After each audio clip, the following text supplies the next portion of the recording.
mancing. Mancing. Ikan besar-besar itu.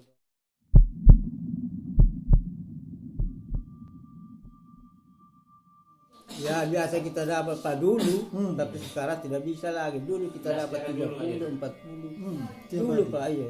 40 kilo. Iya. Sekarang ini Pak tidak bisa lagi. Tidak ada kita orang bohong. Enggak ada mancing. Tidak mancing.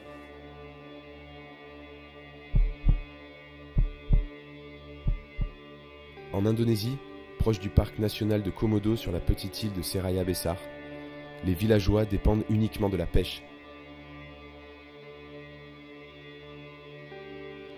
Ici, les récifs ont beaucoup souffert de la pêche à la dynamite, ce qui a conduit à une forte baisse des stocks de poissons. Les pêcheurs étaient obligés d'aller pêcher plus loin, cela leur prenait plus de temps et augmentait les risques. Il fallait trouver une solution. Notre équipe a passé beaucoup de temps sous l'eau à étudier les organismes marins, les récifs coralliens. En étant avec ces pêcheurs, on en apprend tous les jours sur leur connaissance ancestrale du milieu. Nous leur partageons aussi notre connaissance, c'est un échange. Un jour, nous avons décidé de travailler ensemble pour la préservation de ces écosystèmes coralliens dont ces pêcheurs dépendent directement pour vivre.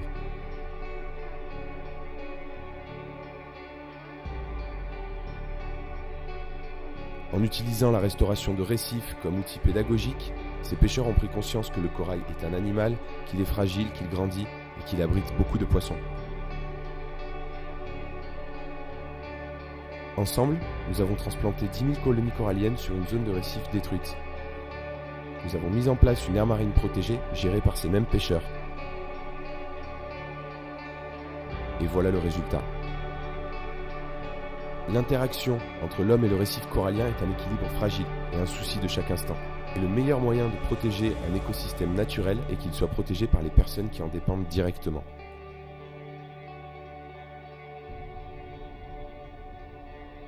Le modèle de conservation marine que nous avons mis en place est réplicable et peut être adapté à d'autres récifs coralliens et d'autres communautés locales dans le monde.